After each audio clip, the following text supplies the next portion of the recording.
Là, c'est parti, très cher abonné des Fantastiques Info Télévision. Les autres ont la découverte, il y a Komini Anjili. Komini Oyo, ezali na histoire ya mboka na biso. Komini Oyo, Belge à Vanda. Komini Oyo, Belge à Tonga.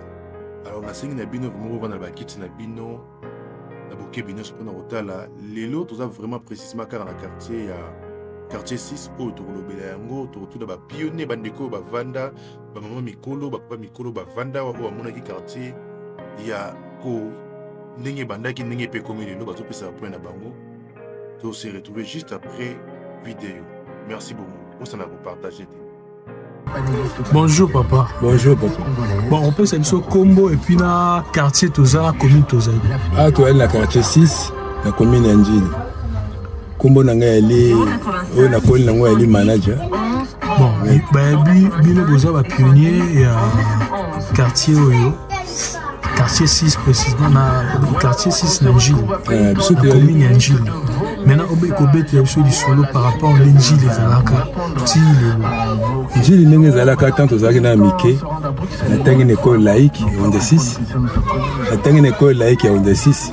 Na tangi pe na Sainte-Thérèse na kepe na Pidus na Pomme na tanga ka pe kuna mais Anjili ezalaka quartier moko atukaki na lengi makasi neto banoko yoka OK batonga ngo neti Belgique mais to Anjili alaki na Sainte-Thérèse on a place basale be stade ezalaki na ba jeto banoko saka nango ezalaki batera bale ezalaki seru wana ba mètre carré bazoduma ba chiwara bazali ba mètre presque belé ba mètre koria mètre mandi ba walingonda wana bazana na bamisi bazana na chorale na ba église na bango ya neo ti ba ikuma pe ba musicien na anti-choc ti suka na nzamba ya kozwa mais en tout cas Anjili là qui bien ba terrasse là qui toko maezo ya lekimba na moko wa eketi ekukutana na lekinzela ya école l'infuti bimi na luidi ezwami ekikuboka na ma Anjili siko biloko na ya sute ya otomona ka minga netinga na mona ya faute ya ba chef de quartier tango biloko wana ezosalama ba chef quartier po mbongo ya te so ba chef quartier mbongo ezalaki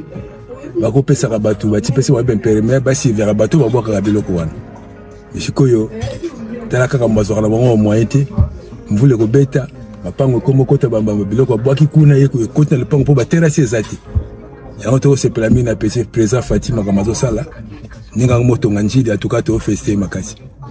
Maintenant Anjili par rapport à bakuluna est-ce que en tout cas la terme qui kuluna penda zalaki te kuluna zalaki te okutoko uta zamsuko mera masanga na bambi na 7 okata terrasse ya 6 oyo 2h 3h ozana kapsumi balbe yo moko na mwasi na yo okomona teli kama bete mais bevenema la ki ba o ba yanke mususu ba ki so uta wapi pe ba bomba batu ya moko bazalaki okomona na 5h ba bwaki bembe ou na 10 na libulu mo ba bwaki bembe okuti mda kufuna butu me batu ba koyeba na tembe kuluna yeko bota makaka na tango ba kabila bazu ba pouvoir na bango soki ba pesi bana machette pe tozo yebate to mo kaka bana ba komana kuluna bana bota le so ba ko bota ma esprit nini to yebite e kuluna ezalaki te.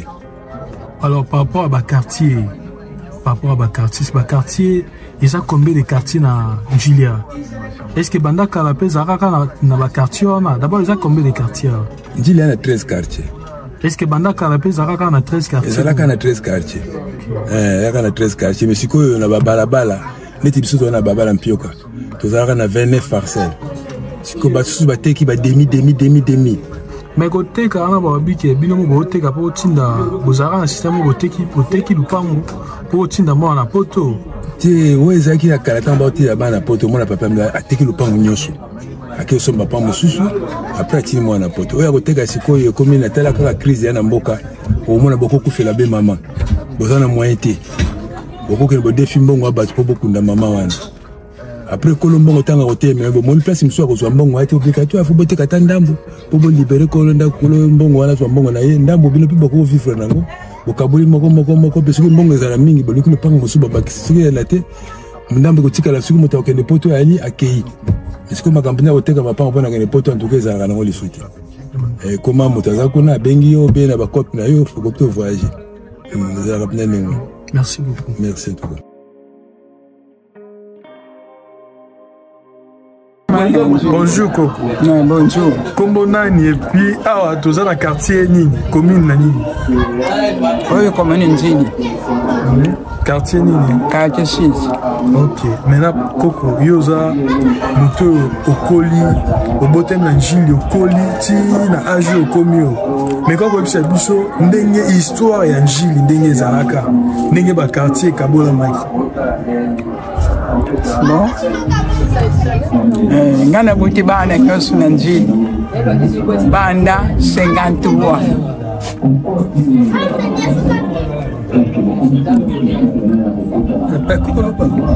Banda 53.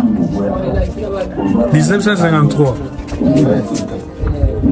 Tuye kozwa yango na 53. Mwana ngaye muso na butaki ye na Njili.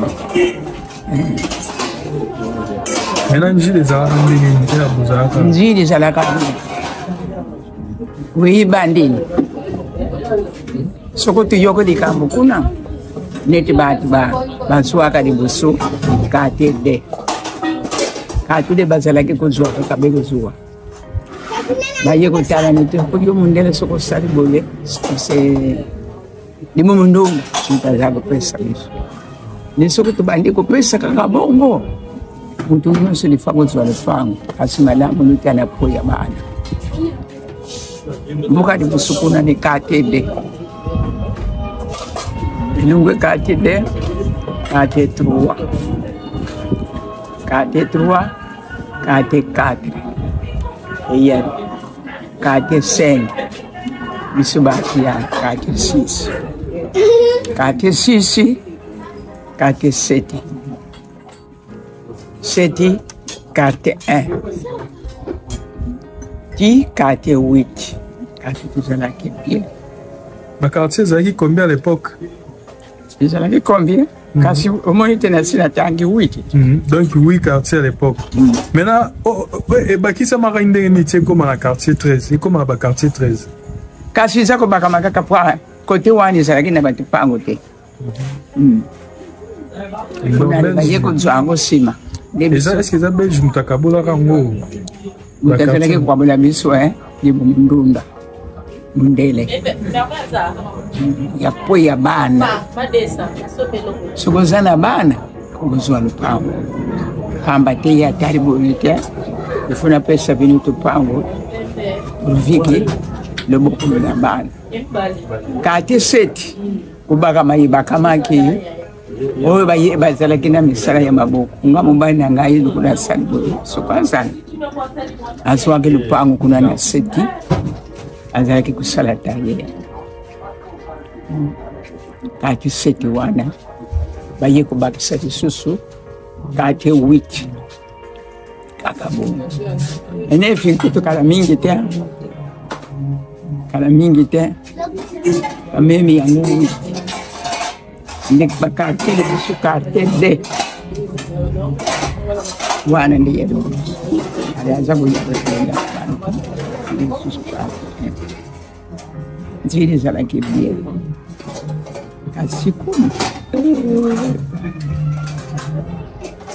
tozalaki na makasi tozalaki tuna babarabara kitoko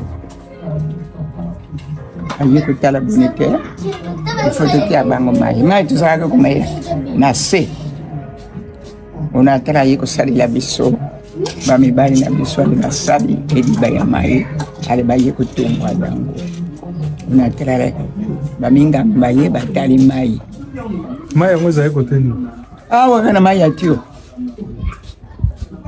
na mai ya tio unatala akamati batio ati wana mai ezalaki kosuka boye batili nzanza na likolo saki sanza lifuba yako tiani kisa banyoko tuzalaki bongo kasi est-ce que natango kala bana bakuluno tuzomona est-ce que kala kasi yoko ata biso moko tosa kokana na tango wana kununa azalaki te osali yomi bongo kununa kuzala basolo baza kotambula Potangu wana ba mindele bazali kaka. Tukutate ba. Mindele ya commissaire ya Busu. Koko ya. Léopold 1. Léopold 1 abouti Léopold abouti au yabuta bodo. Les musulmans aussi tout colo. Mettez des photos à la kana. Merci moi. Tuzalaki na misomo yake miakasi ya siku hiyo. Kulala pongi mangwa. Ile tupangu ukukutana yo polele. Ngankutukala mingi tina korotili yangu. Tuzalaki muna makambo yote. Sikolo sutu sikolo 10 miloko ewa nantara pia bana ni mini muki mutaki bana mususu ya kwa kasi na mususu abalele wana yo kamata bazuyo soko sali yo me yamabe de yo ka zumo yangu bana Oba ya kande asali makambu ya ndoroka wana na tangu wana nakana nanu ajak na asali yangu kasi tuyego kumane bambulu wana pasi sutu na bino bana na biso mawa nakaka na bakarti baza kopesa na eyi kopesa biso pasi na mwa bino bana notikana kenda bona kenda kuloka puruviki na bongisa fuami na batata na bamama na bakamara yango biso pasi Lumuta mitata moko mamoko. Ekomi yenkutu. Bazali tata moko mama moko. Yenkutu asali. Saka sala misu. Loko bonga. Misu ba atakala tuza ukwenda na misu. Kasi bano yimino kombuta. Bamwana.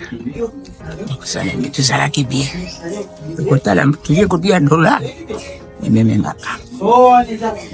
Amana mbuti kwa nini azalaki? Mbongo ibiso tali yake ya mbuti. Na tongo tali yake.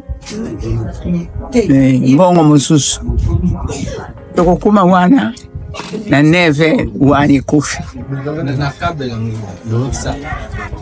Ozala isusu te.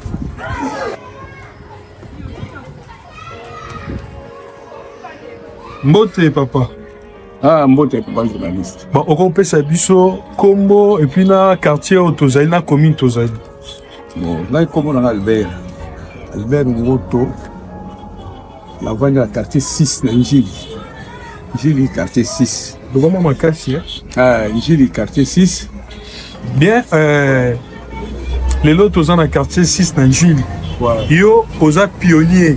C'est-à-dire Oza muto abotami na Njili akoli tina ajo yozali. Voilà voilà. Mais maintenant on remet quoi c'est sur la réalité sur Njili ndenge bozalaka tilelo. Bon, Njili eza boy. Njili eza commune eza créée en 1951. OK. Bon, ngala botami en 1958. Iso toyebi ndetu botami wana ba parents ba bari ko ya ko désherber Njili ko longola forêt. Basala commune à Sika. Pour bato Njili et qui prévu bazana ngiringiri. Bon ngiringiri tele meza qui marais tango wana chef azaki na Petro Congo. Azako benga mfumu Polo Na Masina. Tango wana ba tanka sepeza wana. Batonga ngo para na mboka na ye wana. Radio information na liboso c'est Congo na sima. Tout wana za zamba. Alors, tango il y a qui proposer na ba colonisateur tango la poto ngine pas colonial. Qui proposer ba ngabi non ngai. Pana nga kuna na mabele malamu evanda ya bien. s'il faut bon ça ba tout bon ça ba tout côté kuna expert attend on va vérifier on va non njili za kia banda pela ayi ko créer comme la njili ba bandi mbala moko ko kabola mapangu na ko sala ba géomètre ba ko pasola nini tout ça na ndenge ba kabola ki comme la njili ni ba yebi ke bandi na quartier 1 mais quartier 1T tout premier quartier njili les quartier 2 suivi la quartier 3 quartier 4 5 allez bah zongi na 1 et bah quelqu'un kabula quartier 7 après bah kabula 6 c'est le dernier quartier bah kabula quartier 1 bah clôturer 7 quartiers seulement tout est tiré sur des quartiers annexes et Kabwami après les indépendances ouais les aïki banene bon taba sisi ko kabula njili c'était vers 53 en 1953 53 njili ba kabola totalement siko ba bokipa bobani ko ya ko longola ba matiti na mapango na bino quelque chose peut bani ko kota déjà ba c'est ba bikok na bango ba mi koti na bango parce que la plupart de ba propriétaires njili tango wana ba locataire na ba Lingwala na ba Kinshasa ba Rumbu taba muni vague wana siko bango nyuso ba locataire kula ba yi ko zo ba mapango waaw tona njili ezaki zamba njili ezaki zamba babota bayaki kokoma na njili bakutaki banyama bazalaki babilanga ya bato oyo bayaki na Petro Congo babilanga na bango ezaki ti awa na biso na njili babilanga bamanioko basangu banini tusa na zamba alors tango sikoyo bango bayaki kokipe yango babandi sikoyo kolongola zamba wana kokabola mapango po ayaki déjà bien tracé puisque bablanc bazikabolaki yango ezali banoir te yango emoni eza critère mona bakimbanseke te na bakomi na next west omoni plan ya njili eza plan moko eza drôle eza cité moko eza na Belgique yango wana basala kroki nango na njili njili kaka mpona oyo baye baadministrateur baleki bamiyibi koteka bamapangu baespace vide basisi nyonso na koteka toyaki na baespace ya minene donc des étendues vertes etikalaki mpenza ebele toyaki rue moko ya mibale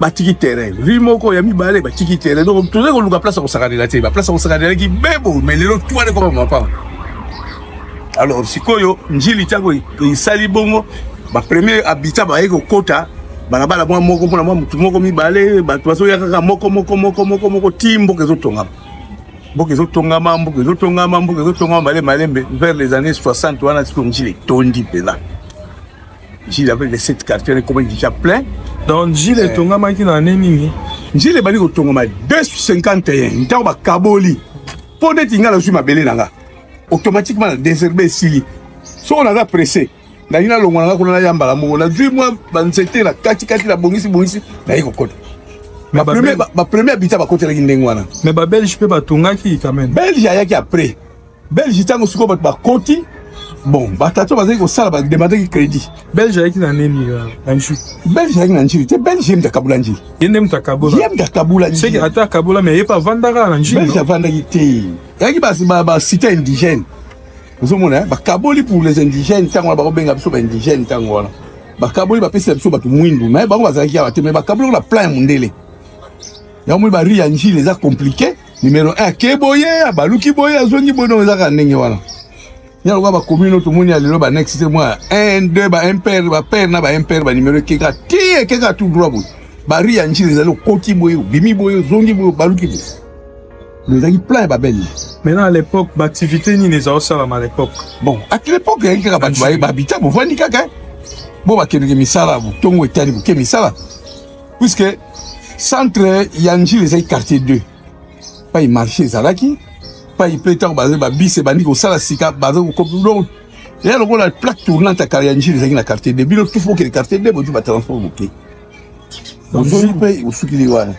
basainte thérèse wana ye nsima njili ezalaki na mangobo place babenga mangobo wana na marché wana place njili ebandelaki yango wana donc place ezalaki place administration ezalaki makambo nyonso ezalaki wana donc maintenant njili ekabwana na combien de quartiers njili ekabwaka na 7 quartiers oyo belge akabolaka bon ntango belge ake na ye alors bato mwindu biso totikali biso na biso après les indépendances tomona bacréé baquartier 8 quartier 9 10 tina 13 Mais Mundele Mora Tigaki, combien de quartiers autant appelé quartier? Mundele Tigaki de 1 à 7. Donc 1, 2, 3, 4, 5, 6, 7. Il y a un monde qui est urbanisé. Il y a un quartier qui est non Mundele Mtalegaki. Maintenant, après l'indépendance, il y a combien de quartiers? Ici, 7, il y a 6. 8, 9, 10, 11, 12, 13. 6 quartiers au Baksa. Donc au total, combien de quartiers? 13 quartiers. 13 quartiers. Donc de 1 à 13. De 1 à 13. Okay. Actuellement, tout est bon. Bon, merci papa pour voilà. Intervention. Pour tout ça, il y avait des lions quelque part. Il y a Zamba.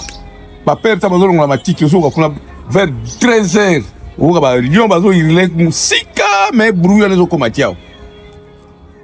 Baliaki banyama peza bakaku bazalaki banini tout ça ba bakutaki ba. Premier okipa na njili banyama baliaki ongolia vraiment. Ti malem mboko fungwa mboka lelo koma njili mboka munene.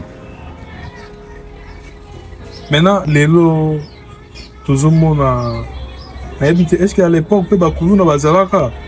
Ah, kuluna bazalaka te ben bayankende bazalaka mais bazaki na modèle lelo kuluna ya kukata bato ba nso tona ko boto la bani sote tanga bata makasi kaka. À l'époque bazalaka nga baba nani? Bayanke ba bill. Babalado. Bate ba bill.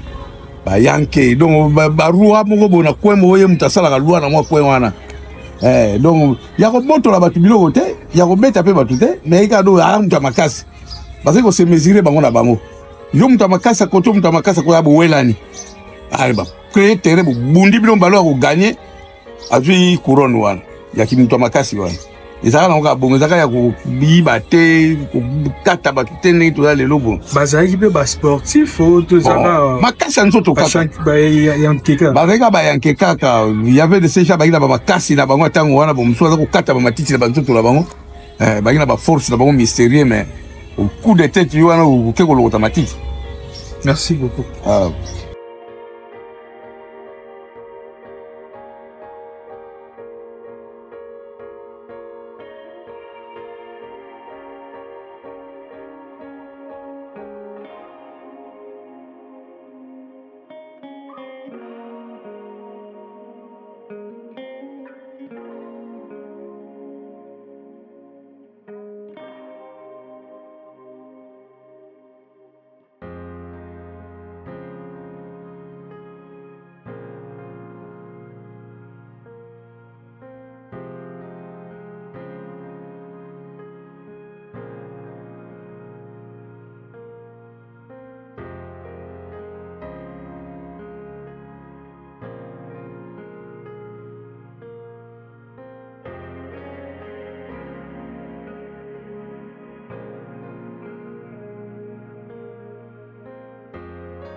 Promotion, agriculture, pisciculture, élevage en action. Accompagnement pour votre réussite, agribusiness, notre mission, on s'y invite. Fantastique Info TV, interface de la diaspora.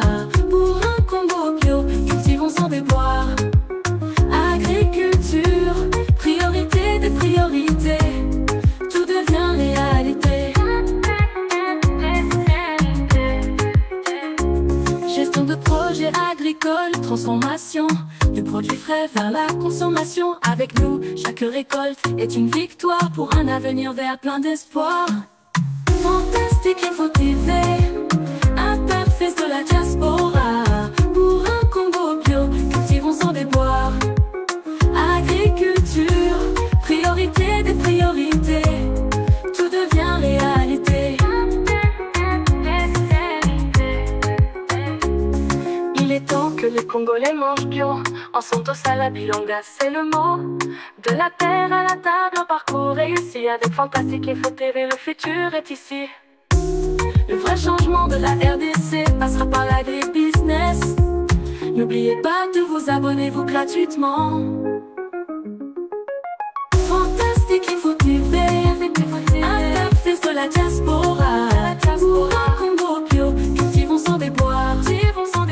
Agriculture, priorité des priorités. Tout devient réalité. Fantastique Info TV, la chaîne agro-business. Pour un Congo prospère, un grand succès, rejoignez-nous, ensemble construisons l'avenir vert de notre nation. Le vrai changement de la RDC passera par l'agri-business. N'oubliez pas de vous abonner vous gratuitement.